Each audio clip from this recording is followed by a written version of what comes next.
गोथां आरो गोदै जिसु ख्रिस्टनि मुङै बयखौबो खुलुमबाय। जिसु ख्रिस्टनि आशीर्बादजों बयबो सुफुं जाथोंसै। आमीन। डटपेन एबा कलमनि खामानियानो जाहैबाय लिरनाय, सिखानि खामानियानो जाहैबाय दाननाय, दैनि खामानियानो जाहैबाय बयखौबो गांगा होनाय आरो बुहुमखौ थाजिम खालामनाय, बारनि खामानियानो जाहैबाय बयखौबो हां लाहोनाय आरो बयखौबो गोथाङै लाखिनाय, साननि खामानिया जाहैबाय सोरां होनाय, हरनि खामानियानो जाहैबाय मानसि जिब जुनारफोरनो जिरायहोनाय। That means गुसुं रावाव बुंनो थाङोब्ला गासैबो सोरजिजानाय बेसाद मुवाफोरा मोनफा मोनफा थांखि, मोनफा मोनफा खामानि दङ। बेखौ जोङो सर्ट रावाव बुंनो हायो। गासैहाबो मोनफा मोनफा खामानि दङ। अनजाग्रा प्रियफोर, दिनैहाय आङो बे भिडिअनि गेजेरजों बेबायदिनो माखासे बाथ्राखौ बुंनो थांगासिनो दङ, जेरावहाय स्पेसिफिक खामानि दङ, जेरावहाय थोंजों मोजाङै खामानि दङ। बे जाहैबाय आं बुंनो नागिरनाया गोथार जिउनि खामानिफोर। अनजाग्रा प्रियफोर, बेवहाय नोंथांमोना गोरोन्थि दाबुजि। गोथार जिउनि फिथाइ, आं फिथाइनि सोमोन्दै बुंनो नागिराखै, नाथाय गोथार जिउनि खामानिफोर। गोथार जिउआ जोंनियाव थानानै मा मा खामानि मावो, आं बेखौ दिन्थिना होनो हास्थायदों। गोबां मानसिफोरा हयथ' बे बिषयाव गोनो गोथो जानानै दङ, हयथ' गोबां मोजाङै बाथ्राखौ मोनथिजोबाखै। दा बेयावखायनो जे गासैहाबो मोनफा मोनफा खामानि दङ, जेरै केलेन्डार दङब्ला केलेन्डारा मा खामानि? केलेन्डारा जाहैबाय दिन थारिख समफोरखौ मोनथिहोनायनि केलेन्डारनि खामानि। डटपेना, आं बुंखादों, डटपेना लिरनायनि खामानि, सिखाया दाननायनि खामानि। बेबादिनो गोथार जिउहाबो जोंनियाव थानायनि गेजेरजों खामानिफोर दङ। बे खामानिफोरखौ नोंथांमोननो दिन्थिना होनो हास्थायदों। बेबायदिनो मोजां मोजां इसोरनि बाथ्रा बोसोनफोरखौ खोनासंबाय थानो थाखाय जायफ्रा आंनि चेनेलखौ साबस्क्राइब खालामाखै, साबस्क्राइब खालामना लागोन। आरो लोगोसे बे भिडिअखौ नायनायनि गेजेरजों नोंथाङा माबा मोनसे सोलोंनो हादोंब्ला, गुबुनाबो सोलोंथों होनना सानोब्ला नोंथाङा शेयार खालामगोन आरो लोगोसे नोंथाङा मोनसे लाइक होगोन। नोंथांनि लाइकआ आंखौ गोबां गोदान गोदान भिडिअ लाबोनो थाखाय मटिभेट खालामो। दे अब्ला समखौ आद्रि खालामाब्लानो थोंजोङैनो सावरायनांगौ बाथ्रा फारसे जों आवगायलांदोनि। बे गोथार जिउनि सोमोन्दै जिसु ख्रिस्टआ जेब्ला बुहुमाव गोथां महरै दङमोन, मिनिस्ट्रियाव दङमोन, बै समावहायनो रायथिखादोंमोन गोथार जिउ हरगोन होननानैहाय। आरो बेखौहाय जोङो मोननो हागोन ज'हननि 14:22 ओरैहाय लिरनाय दङ, बे हेफाजाब होग्राया जाबाय गोथार जिउ, जायखौ आफाया आंनि मुङै थोनहरगोन।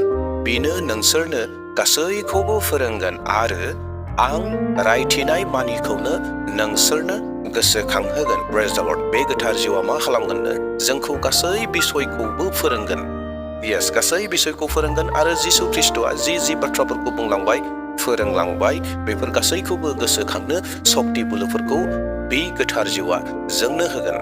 आरो बे गोथार जिउनि बिसयनो जिसु ख्रिस्टआ गाव गोथां थानाय समाव रायथिखादोंमोन। सेथि गोथार जिउनि खामानिफोर, जायखौ जोङो रमारि 9:14 मोननो हायो। बावहाय ओरै लिरनाय दङ, जायफ्रा इसोरनि जिउजों दैदेनजायो बिसोरो इसोरनि बिसाज्लाफोर। अनजाग्रा ख्रिस्ट प्रियफोर, गोथार जिउआ जोंखौ इसोरनि बिसाज्ला होननानै सेथियावनो सिनायथि होयो। जेब्ला गोथार जिउ थायो, जेब्ला गोथार जिउखौ मोनो, अब्लाना जोङो मा होननानै सिनायथि जायो? जोङो इसोरनि बिसाफोर होननानै सिनायथि जायो। बे बाथ्राखौ लागारबो गोसोआव लागोन। दानाबा जोङो नैथि गोथार जिउनि खामानिखौ जों नायदोनि। बेनो जाहैबाय रमारि 9:22। आरो जोंनि बोलो गैयैयाव गोथार जिउआबो जोंखौ हेफाजाब होयो।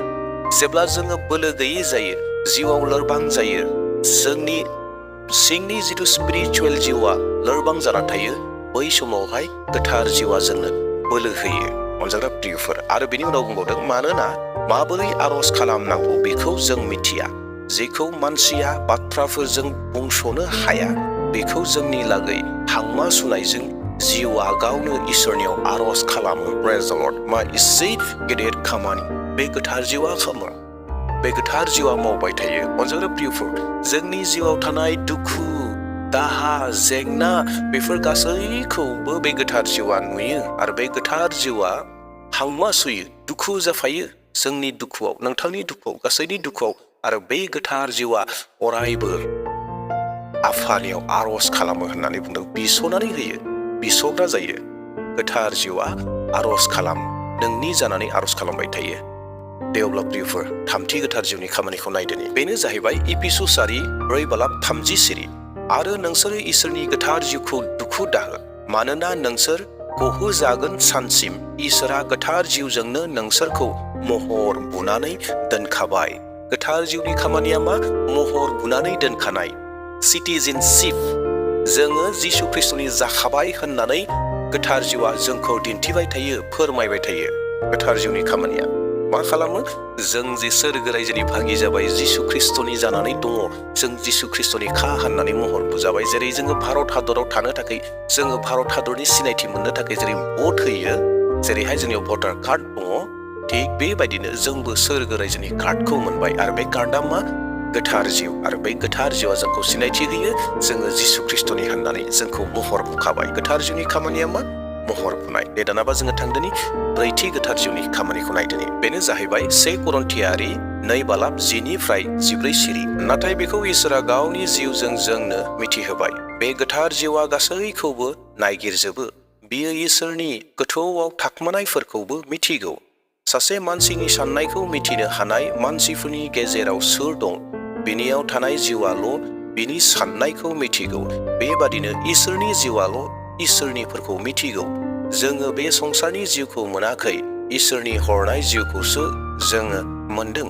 बेनिखायनो जोङो मानसिनि गियानजों फोरोंनायफोरखौ बुङा, जिउनि फोरोंनायजोंसो बुङो।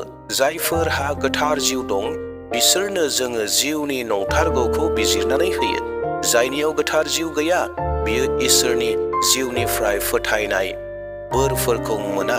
नंथारगौयै बेबादि मानसिया बेफोरखौ बुजिया। बिसोरनि थाखाय बेफोरो उदायथारैसो। मानोना गोथार जिउआ फोरोङाब्ला बेफोरनि गोनांखौ बिजिरनानै नायनो हाया। प्रेज द लर्ड। बे बोसोनफोरनि गेजेरजों जोङो बेखौ हमदांनो हादों एबा बुजिनो हादों जे गोथार जिउआ जोंखौ बुजिनो, मोनथिनो हानाय गोहोफोरखौ होयो। आरो बे गोहोआ मा? बे बुजिनाया मा? बे जाहैबाय सोरगोनि बाथ्राखौ, सैथो इसोरनि बाथ्राखौ बुजिनो हानाय गोहो सक्तिफोरखौ होयो। जायनियाव गोथार जिउआ दङ, बे गोथार जिउ थानाय बेक्तिया गासै इसोरनि सैथो बाथ्राखौ मोनथियो।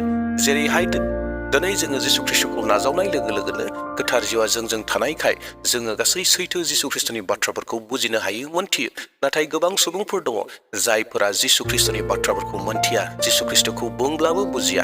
बिसोरनि गोसोनि मेगना बन्द जानानै दङ, खाख्रब जानानै दङ मोदायजों, जायनि जाहोनाव बिसोरो बुजिनो हाया सैथो इसोरनि बाथ्राखौ। दे दानाबा जोङो बाथि गोथार जिउनि बाथ्राखौ नायदोनि। बेनो जाहैबाय 1 करन्थियारि 2:10-11 सिरिखौ फरायनो हास्थायदों। सोरनोबा सोमो गोनां हाबा मावनो हानाय, गुबुन सोरनोबा इसोरनि गाहाम रादाब खोथानो हानाय, आरोबाव सोरनोबा मोजां जिउ आरो गाज्रि जिउखौ सिनायनो हानाय, सोरनोबा गुबुन गुबुन रावफोर बुंनो हानाय, आरो सोरनोबा गुबुन गुबुन रावखौ बिजिरनानै होनो हानाय बोलो होयो। नाथाय बे गासैखौ मावग्राया बे सासेयानो, आरो बे मोनसे जिउआनो। बियो गावनि गोसो बादि बे बोरफोरखौ साफ्रोमनोबो गुबुन गुबुनै होयो। प्रेज द लर्ड। बे जाहैबाय मा? गोथार जिउनि खामानि। आरो बे गोथार जिउनि खामानिया मा? गोथार जिउआ मा होयोनो? गुबुन गुबुन मावनो हानाय खामानिफोरखौ होयो। सोरनोबा फोरोंनायनि, सोरनोबा बुंनायनि, सोरनोबा पास्टर जानायनि, सोरनोबा नेहाथारि जानायनि, सोरनोबा आफादगिरि जानायनि, सोरनोबा खन्नायनि, सोरनोबा लिरनो हानायनि, सोरनोबा राव दानस्लायना होनायनि, गोबां रोखोमनि रोंगौथिफोरखौ बे गोथार जिउआ होयो। आरो बे गोथार जिउनि गेजेरजोंनो गासै खामानिफोरा जायो। दे अब्ला प्रियफोर, द'थि गोथार जिउनि खामानिखौ नायदोनि। बेनो जाहैबाय थोनहर जानायनि 8:29 सिरि। अब्ला गोथार जिउआ फिलिपखौ होनदों, थां, रथनि खाथि खाथि थाबायलां। अब्ला गोथार जिउआ फिलिपखौ होनदों, थां। जों बे बाथ्राखौ बुजिगौ। गोथार जिउआ कामान खालामदों। गोथार जिउआ खामानि थोनदों, फिलिपखौ थोनदों। फिलिपखौ मा खामानि थोनदों? सासे नपुंसकआ रथआव फैबाय थादोंमोन, आरो बियो जेसाया नाबिजों बुंजानाय भबिष्यतबाणीनि लेखाफोरखौ फरायबाय थादोंमोन, आरो बे बाथ्राखौ बुजियाखैमोन। आरो बै समावहाय गोथार जिउआ फिलिपखौ बुंदों, थां, बैयावहाय थांदो आरो बैखौ फोरोंहै थांदो, बुंहैदो होननानैहाय। आरो बेनि उनावहायनो फिलिपआ रथनि खाथिसिम खारलांबाय, आरो गासै जेसाया नाबिजों बुंथिनाय जि बुजियै बाथ्रा, बे बाथ्राखौ फोरमायनानै होदों। अनजागा प्रियफोर, गोथार जिउआ जोंखौ बेबायदि कामान होयो। गोथार जिउआ जोंखौ बेबायदि खामानि मावनो थोनो। नोंथाङा गोथार जिउनि बेबायदि कामान होनाय बाथ्राखौ खोनासंनांगोन। गोथार जिउआ बुंनाय, नों बेखौ माव, बैखौ माव, बैयाव थां, बै खामानिखौ माव होननाय जिथु गोथार जिउआ बुंनाय बाथ्रा, बेखौ नोङो खोनासंनांगोन। मानोना गोथार जिउआ जोंखौ कामान होयो। दे अब्ला प्रियफोर, दानाबा जोङो स्निथि गोथार जिउनि खामानिखौ नायदोनि। बेनो जाहैबाय थोनहर जानाय 15:28 सिरि। गोथार जिउ आरो जोंबो बेखौनो गाहाम जागोन सानबाय। अनजालु प्रियफोर, गोथार जिउ आरो जोंबो बेखौनो गाहाम जागोन सानबाय। गोथार जिउजों आरो जोंजों सानज्लायनायनि बाथ्रा, सासे बेक्तिनि साननाय गोसोनि साननाय आरो गोथार जिउनि साननाय सासे मानसिनियाव मोननै साननाया थागोन। मोननैजों नाथाय मा जागोन? मोनसे जागोन। मोननै साननाया मोनसे जानांगोन। गोथार जिउआबो बे सेमखौनो सानगोन, नोंबो हयथ' बेखौनो सेम सानगोन आरो बे खामानिया साक्सेस जागोन। बे खामानियावहाय इसोरा आशीर्बाद खालामगोन। मानोना गोथार जिउआबो बे खामानिखौ पारमिसन होदों, येस बेखौ मावदो होननानैहाय। थ' गोथार जिउआबो नोंथांनि सिङाव थानानै गोबां सानो, गोबां खामानिफोरखौ मावनो होननानै सानो। बे गोथार जिउआ थायो आरो थानानै नोंथांजों लोगोसे सानफाबाय थायो। दा बै साननायाव गोथार जिउआ जेरै सानदों नोंथाङाबो बेखौनो साननानै खामानिखौ मावनांगौ। अनजाग्रा प्रियफोर, गोथार जिउआ जोंजों लोगोसे थानानै सानबाय थायो। दे अब्ला प्रियफोर, दानाबा जों थांदोनि 9थियाव। बेनो जाहैबाय माथाइनि 29:19 सिरि। बेनिखायनो नोंसोरो जेरावबो थां आरो फोलेर मानिनि मानसिफोरखौ आंनि सेलाफोर खालाम, बिफा बिसा आरो गोथार जिउनि मुङै बाप्तिस्मा हो।